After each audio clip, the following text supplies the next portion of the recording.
Don't you talk to me like that. Oh, what makes you so much better than me? So, what do you do? Real contribution to human history. Go ahead. So tell everybody. So there's a dark room, a flickering neon light, a mountain of white powder, and a man staring down the barrel of an M16, knowing the world is about to explode. In 1983, Scarface didn't just hit theaters. It detonated like a pipe bomb in pop culture. But behind the blood and Al Pacino's throat-shredding performance lies a production history so chaotic, it makes Tony's rise look like a walk in the park. Here are 20 weird facts you didn't know about this crime masterpiece. The chainsaw scene's secret reality. The infamous Sunray Motel chainsaw scene is universally recognized as one of the most harrowing, stomach-churning sequences in cinema history. But its terrifying power stems from a dark reality. Screenwriter Oliver Stone did not just pull this nightmare out of thin air while sitting at a safe, comfortable Hollywood desk. Instead, he based the entire sequence on actual, gruesome police reports he uncovered while embedded with the Miami Police Department during the height of the chaotic illegal substance wars. The real-life incident involved a Cuban illegal substance trafficker who was dismembered in a nearly identical fashion by a rival gang looking to send a brutal message to competitors. To make the scene feel overwhelmingly authentic, director Brian De Palma actively chose to show very little actual physical mutilation on screen, focusing instead on Al Pacino's horrified facial expressions and the agonizing sound design. The genuine dread felt by the audience was mirrored by the cast, as the heavy smell of prop blood mixed with the screeching engine of a real, unblunted chainsaw. It remains a masterclass in psychological horror, proving that the true, unvarnished horrors of the 80s illegal substances trade were far more terrifying than anything Hollywood could ever artificially invent. But if you think a real-life chainsaw nightmare is wild, wait until you hear how Al Pacino completely broke his own brain just to speak his very first lines. Al Pacino's language barrier. Perfecting Tony Montana's iconic, heavily accented voice was an absolute mountain to climb for an Italian-American actor from East Harlem. Al Pacino knew that if his accent sounded like a cheap caricature, the entire movie would collapse under its own weight.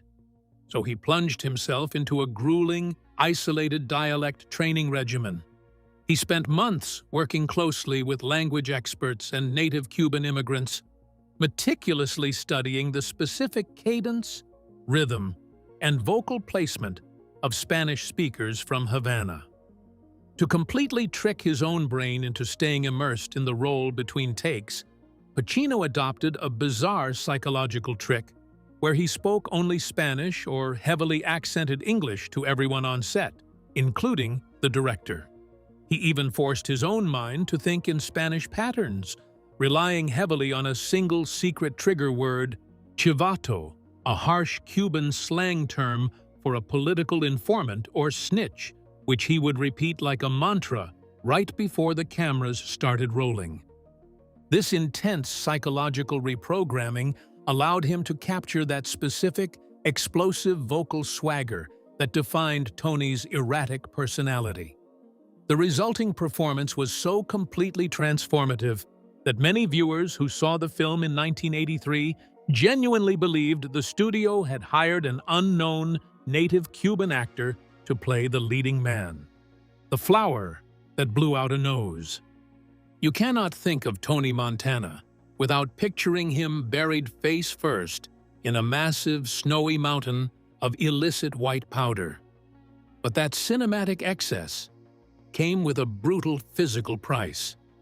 Because the characters are sniffing blows in almost every single scene, the prop department had to manufacture thousands of pounds of a realistic-looking substitute that wouldn't kill the cast.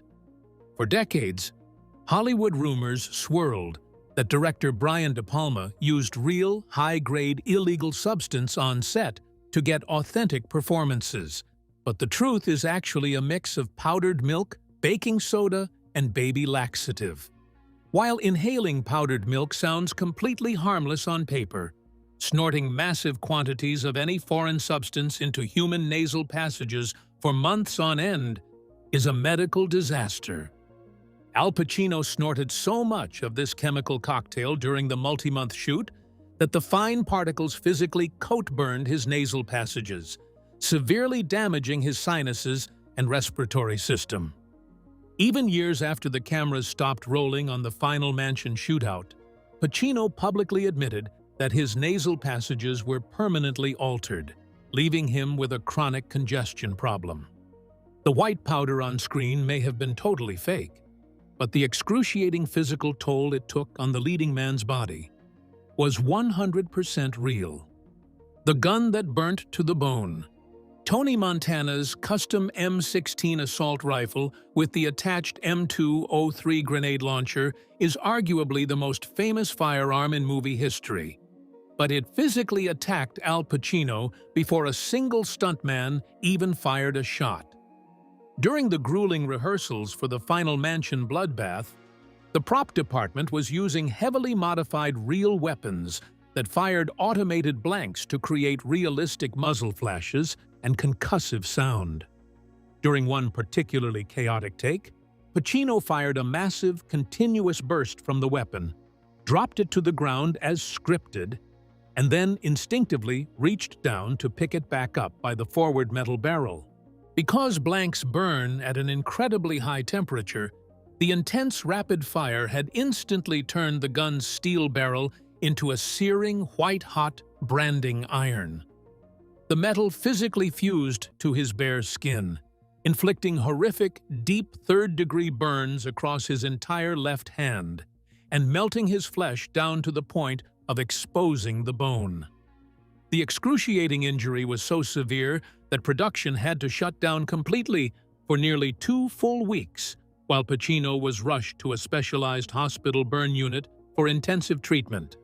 He spent his recovery time wrapped in thick medical bandages, unable to hold a prop, while the crew filmed around him.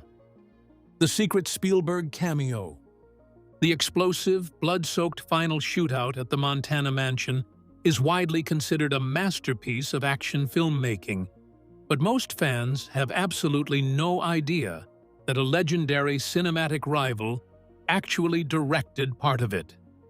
During the middle of the intensely stressful production, Steven Spielberg decided to drop by the heavily guarded set just to visit his close friend and contemporary, director Brian De Palma.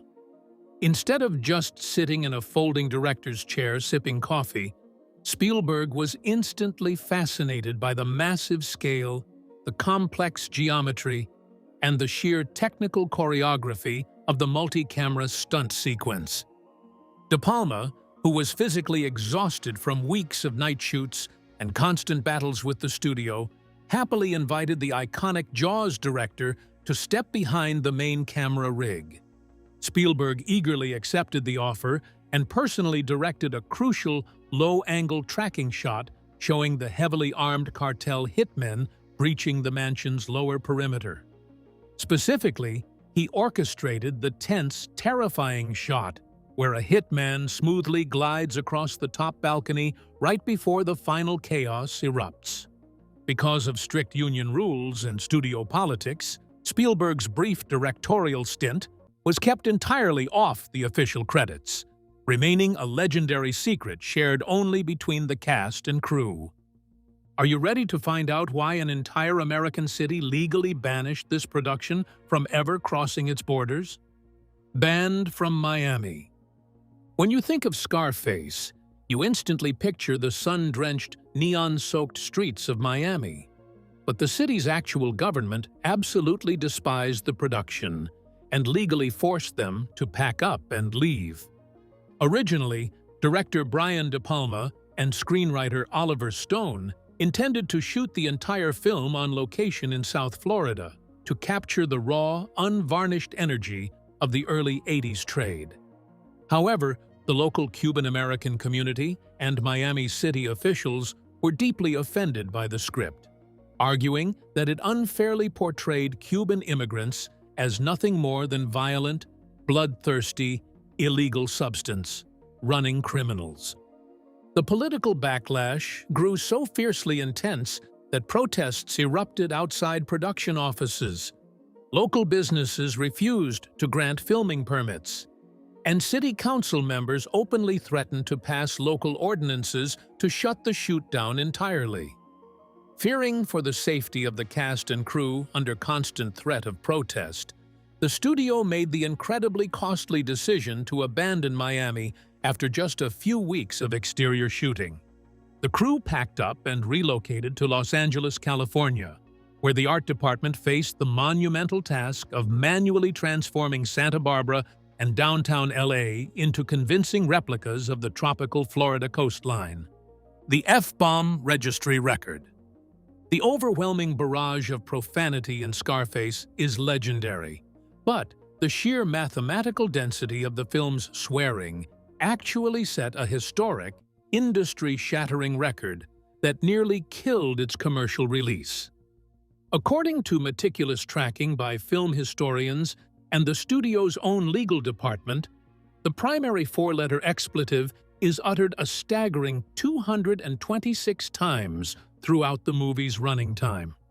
When you break that down mathematically across the film's roughly 170-minute length, characters are dropping a heavy profanity on average about once every single 45 seconds. At the time of its release in late 1983, this aggressive linguistic onslaught made Scarface the most profane fictional feature film ever distributed by a major Hollywood studio. Al Pacino's character alone is responsible for a massive chunk of this vocal assault, using the vulgarity as a rhythmic punctuation mark to emphasize Tony Montana's complete lack of social grace and growing psychological instability. The Motion Picture Association of America was so deeply horrified by this relentless wall of sound that they initially slapped the movie with an X rating, which would have legally banned minors and prevented it from playing in standard commercial theaters nationwide. Michelle Pfeiffer's starvation regime. Playing the icy illegal substance, addicted trophy wife Elvira Hancock launched Michelle Pfeiffer into absolute superstardom, but the physical reality of staying in that role pushed her to a dangerous, miserable edge. Because Elvira was supposed to be a hollow, illegal substance, addled shell of a person living on a strict diet of white powder and emotional neglect, director Brian De Palma insisted that Pfeiffer look emaciated and fragile on screen. To achieve this haunting aesthetic, the young actress embarked on a brutal, tightly controlled starvation diet that lasted for the entire duration of the notoriously delayed 6-month shoot. As the production dragged on weeks past its original schedule due to injuries and location changes, Pfeiffer's weight plummeted to a point where she was physically living on nothing but tomato soup, black coffee, and cigarettes. The severe lack of caloric intake made her incredibly weak, constantly dizzy, and emotionally raw, which actually fueled the erratic, hostile energy she brought to her scenes with Al Pacino. By the time they filmed the explosive restaurant fight, where Elvira finally leaves Tony, Pfeiffer was so physically exhausted and starved that members of the crew were genuinely terrified she might collapse on the marble floor. The real-life Manny was no actor. The casting of Stephen Bauer as Tony Montana's fiercely loyal, smooth-talking best friend, Manny Ribera, seemed like a stroke of Hollywood genius. But Bauer's performance worked so well because he was essentially living his own history. Unlike Al Pacino or any of the other main cast members who had to spend months practicing accents, Bauer was a native-born Cuban who fled the island nation with his family as a young refugee during the chaotic aftermath of the Cuban Revolution. He knew the exact socio-economic trauma, the burning desperation, and the raw survival instinct of a displaced immigrant, because he had walked those exact streets and lived that exact displacement. Furthermore, Bauer was the only actual, authentic Cuban immigrant cast in a major leading role in the entire movie, giving him a massive burden of cultural responsibility on set. He actively used his real-life memories of growing up in Miami's refugee communities to help shape Manny's swagger, his protective nature, and his distinct linguistic rhythms. This deep, authentic connection to the immigrant experience provided a crucial, grounded anchor to the film's hyper-stylized world, making his ultimate tragic betrayal and death at Tony's hands feel devastatingly real. How deep did the darkness go when the man writing the script was fighting the exact same demons as Tony Montana? Oliver Stone's real addiction. Screenwriter Oliver Stone didn't just understand Tony Montana's white powder madness from a safe distance, he was actively living it while typing the script. During the early stages of writing Scarface, Stone was trapped in a heavy, destructive addiction that was rapidly destroying his personal and professional life. He originally tried to write the screenplay in Los Angeles, but the easy access to illegal substances and the constant temptations of Hollywood made it completely impossible to focus. Realizing that the illegal substance was going to kill him before he could ever finish the story, Stone made the radical decision to pack up his typewriter and flee the country. He moved to Paris, France, cold Turkey, deliberately placing himself in an environment where he didn't know any local dealers and couldn't speak the language well enough to find a fix. Living in a cold, isolated apartment, Stone channeled all of his intense withdrawal symptoms, his sweats, his extreme paranoia, and his lingering rage directly into Tony Montana's character. He later admitted that writing the script was his own personal form of chemical exorcism, using Tony's tragic, spiraling downfall to warn himself of what would happen if he ever picked up the habit again. The lion that caused on-set panic. Tony Montana's ultimate display of wealthy eccentricity was purchasing a full-grown, living African lion to guard the grounds of his massive luxury estate. But bringing a real apex predator onto a chaotic film set went exactly as horribly as you would expect. Director Brian De Palma wanted to avoid using cheap special effects or trick photography, so the production rented a massive live adult lion from a specialized Hollywood animal trainer. While the trainer assured the nervous cast that the big cat was perfectly domesticated and accustomed to bright lights, the intense heat of the production lamps and the loud, echoing shouts of the crew quickly agitated the beast. During the filming of the scene where Tony proudly shows off his new pet to Manny, the lion became completely overwhelmed, snapped its heavy safety leash, and let out a deafening roar before lunging directly toward the crew. Al Pacino and Stephen Bauer instinctively froze in absolute terror, while the camera operators completely abandoned their expensive rigs and scrambled up the scaffolding to escape the wild animal. It took several frantic minutes for the specialized handlers to safely tranquilize the stressed predator, and the studio immediately banned the animal from the set, forcing De Palma to stitch together the remaining shots using very tight, heavily restricted angles. Miriam Colon was too young. The volatile, deeply fractured relationship between Tony Montana and his disapproving mother, Mama Montana, forms the tragic emotional spine of the movie's second act. But the physical casting behind this dynamic was a complete biological impossibility. Director Brian De Palma searched extensively for a powerful Latina actress who could stand up to Al Pacino's intense, volcanic screen presence, eventually choosing the legendary Puerto Rican theater pioneer Miriam Colon. While Colon delivered an absolutely stellar, heartbreaking performance as the fiercely proud matriarch, the actual, real-world age gap between her and her on-screen son was utterly absurd. Miriam Colon was born in 1936, while Al Pacino was born in 1940, meaning that the actress playing Tony Montana's aging, weathered mother was, in reality, only 4 years older than Pacino himself. The makeup department had to work overtime every single morning, using heavy layers of latex, artificial age spots, and gray streaks in her hair to artificially push Colin into looking like a woman in her late 60s. Pacino, meanwhile, had to actively dial back his own mature features to play a younger man, creating a bizarre, illusionary age gap that somehow worked perfectly on screen because of their incredible acting chemistry. Glenn Close and the Elvira that almost was.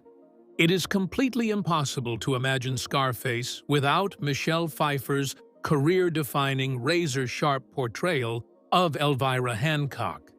But she was originally nowhere near the studio's radar, and a massive list of Hollywood royalty actively rejected the role. The studio desperately wanted a proven big-name A-list box office draw to star alongside Al Pacino, and their absolute top choice for the elegant, cold trophy wife was actually Glenn Close. However, Close turned down the project because she was deeply uncomfortable with the film's extreme, graphic violence and what she perceived as a highly misogynistic script. The producers then offered the role to Carrie Fisher, Kelly McGillis, Sharon Stone, and even Sigourney Weaver, but every single one of them passed on the movie for similar reasons, fearing it would damage their careers.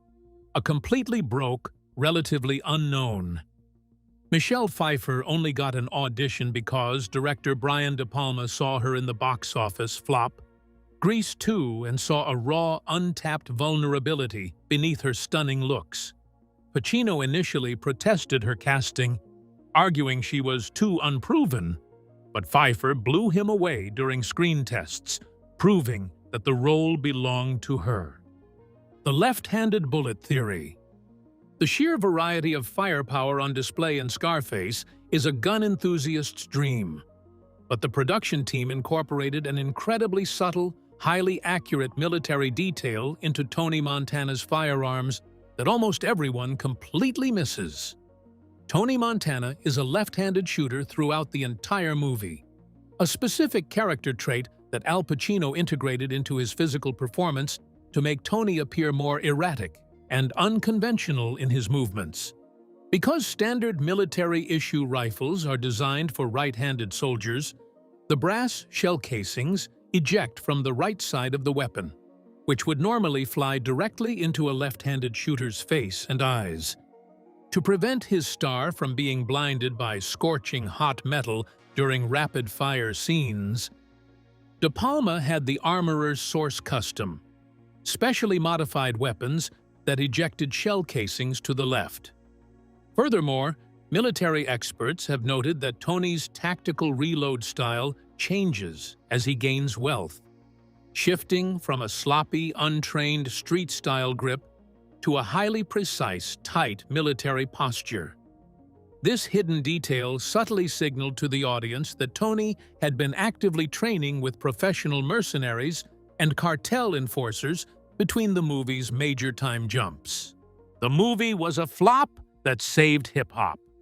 When Scarface originally hit theaters in December of 1983, it was widely thrashed by mainstream film critics and underperformed massively at the box office. Yet, it went on to completely reshape the landscape of American hip-hop music. Mainstream culture initially rejected the film's hyper-violence and vulgarity, but the burgeoning rap scenes in New York City, Los Angeles, and Houston adopted Tony Montana as the ultimate anti-hero icon. Early hip-hop pioneers saw Tony's journey, arriving in a foreign land with absolutely nothing, fighting a corrupt system, and building an empire through sheer hustle, as a direct metaphor for their own struggles in inner-city America.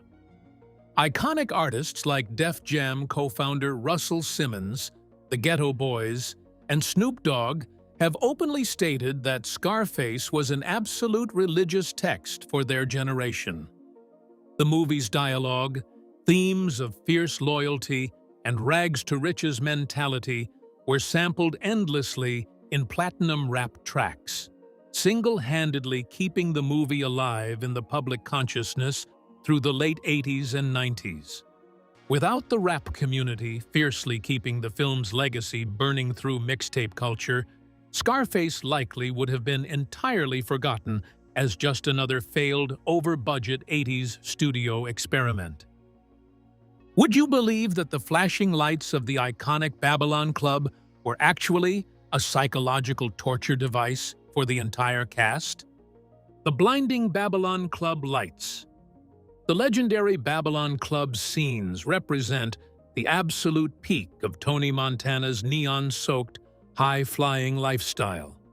But filming inside that custom-built set was an absolute psychological nightmare for the actors. Director Brian De Palma wanted the nightclub to feel overwhelmingly decadent, vibrant, and claustrophobic.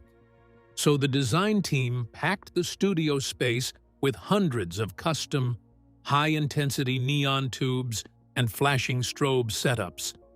Because neon gas requires immense electrical voltage to illuminate, the heat radiating off the club walls quickly transformed the soundstage into a sweltering 100-degree indoor oven.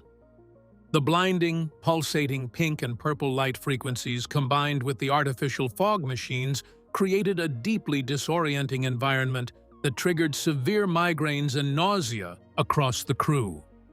Al Pacino and Michelle Pfeiffer had to endure 12-hour shooting days trapped under these buzzing, flickering tubes, which severely disrupted their natural sleep patterns and induced a state of chronic exhaustion. The intense physical and mental strain actually worked in favor of the film, perfectly mirroring the growing paranoia, emotional numbness, and illegal substance-induced delirium that Tony and Elvira were experiencing as their criminal empire began to fracture from within. John Travolta's phantom presence. The incredible, explosive on-screen chemistry between Al Pacino's Tony and Steven Bauer's Manny Ribera almost never happened because the studio desperately tried to force a massive, disco-era superstar into the secondary role. Universal Pictures executives were terrified that an unknown actor wouldn't draw enough mainstream audiences, so they heavily pushed for John Travolta to play Tony's charming, smooth-talking right-hand man. Travolta was still riding a massive wave of global fame from Saturday Night Fever and Grease, and he actively met with Al Pacino and director Brian De Palma to discuss taking the part. However, De Palma fiercely fought back against the studio's mandate, arguing that Travolta's overwhelming, squeaky-clean pop star persona would completely shatter the gritty, authentic immigrant atmosphere he was trying to build. De Palma knew that the audience needed to believe Manny was a real street survivor from the streets of Cuba, not a Hollywood celebrity trying out a foreign accent. The director stood his ground through fierce arguments, eventually discovering Steven Bauer, whose authentic Cuban heritage and raw street swagger saved the movie from becoming a bizarre, star-studded studio gimmick. The literal meaning of Scarface was never said. It is one of the most fascinating linguistic anomalies in crime cinema history.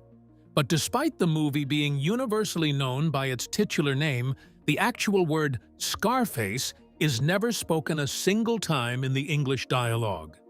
Throughout the entire 3-hour runtime, nobody ever looks at Al Pacino and calls him Scarface, as screenwriter Oliver Stone felt that having characters openly use the title would sound incredibly cheesy, cartoonish, and unrealistic. The only time the moniker is ever uttered is during a single, highly tense scene where Hector the Toad insults Tony in Spanish, muttering the word cara cicatriz, which translates literally to Scarface, right before the infamous chainsaw incident. Tony Montana himself utterly despised his physical facial deformity and would have violently killed anyone who dared to use it as a disrespectful nickname to his face. By omitting the title from the spoken English script, Stone and De Palma managed to keep the character grounded in a realistic sense of criminal danger, ensuring that Tony's scar remained a subtle visual symbol of his violent past rather than a repetitive comic book-style catchphrase. The executioner's fake blood formula. The final legendary mansion bloodbath required thousands of gallons of fake blood to simulate the catastrophic cartel shootout. But the specific chemical formula used by the special effects team created an incredibly sticky, disgusting workplace hazard. To ensure the blood looked appropriately dark, viscous, and hyper-realistic under the intense studio lighting, the effects department mixed up a massive, industrial concoction of corn syrup, red food dye, and heavy liquid detergents. While this classic Hollywood recipe looked incredibly convincing, spraying out of squibs on camera, the high concentration of sugary corn syrup meant that the entire set quickly became coated in a thick, sweet, drying glue. As the night shoots dragged on, the fake blood began to dry under the hot lights, literally gluing the stuntmen and actors to the marble floors and expensive carpets during long takes. Stunt workers who were supposed to be playing dead would find themselves physically cemented to the scenery, requiring crew members to rush over with buckets of warm water to melt them free between camera setups. Are you ready to discover the secret, illegal war Brian De Palma waged against Hollywood censors just to get his uncut masterpiece onto theater screens? The censorship war that took 3 tries. The behind-the-scenes war over the theatrical release of Scarface remains one of the most legendary, high-stakes games of chicken ever played between a filmmaker and the Hollywood Censorship Board. When director Brian De Palma submitted his first cut of the film to the Motion Picture Association of America, the ratings board was so deeply horrified by the relentless barrage of extreme violence, illegal substance use, and profanity that they slapped it with an X rating. In 1983, an X rating was a commercial death sentence that meant major theater chains would refuse to screen the movie and newspapers wouldn't run advertisements for it. Refusing to allow his creative vision to be castrated, De Palma went back into the editing room and meticulously trimmed down several key sequences, including the gruesome motel chainsaw scene and the bloody final mansion shootout, before submitting a second version. To his absolute fury, the board rejected it again, demanding even more drastic cuts that would have completely ruined the film's structural narrative and raw, visceral impact. De Palma made a third, even more heavily sanitized edit, but when that version was also slapped with an X, he decided he had absolutely nothing left to lose. Instead of cutting more footage, De Palma arranged a massive, high-profile hearing with the MPAA Appeals Board, bringing in top law enforcement officials and genuine illegal substance enforcement experts who testified that the film's horrific, unglamorous depiction of the trade was a highly accurate reflection of real-life crime and served as a powerful societal warning. The political pressure worked, and the appeals board miraculously voted to overturn the X rating, granting the film its highly coveted R rating. But the ultimate twist came right after the victory, when De Palma realized the board members couldn't actually tell the difference between the various versions he had submitted. In an act of pure, unadulterated cinematic rebellion, De Palma completely bypassed the sanitized versions and quietly shipped his original, completely uncut first version directly to commercial theaters nationwide. The studio executives were absolutely terrified of the potential legal fallout. But by the time anyone noticed the swap, the movie was already playing on thousands of screens, cementing De Palma's original, brutal, and uncompromised masterpiece into pop culture history forever. From a blood-soaked production history to a permanent throne in pop culture, Scarface proved that real art is born from absolute chaos. Al Pacino's raw, explosive energy and Brian De Palma's relentless refusal to compromise transformed what could have been a forgotten B-movie into an immortal crime masterpiece that still dictates the rhythm of cinema and music today. The white powder was fake, the burns were real, and the legacy is completely untouchable. If you want to dive deeper into the hidden, wild history behind Hollywood's greatest masterpieces, hit that subscribe button right now and never miss an episode.